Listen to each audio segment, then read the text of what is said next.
And he was afraid, and said, "How dreadful is this place!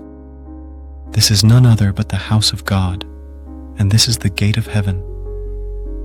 And Jacob rose up early in the morning, and took the stone that he had put for his pillows, and set it up for a pillar, and poured oil upon the top of it.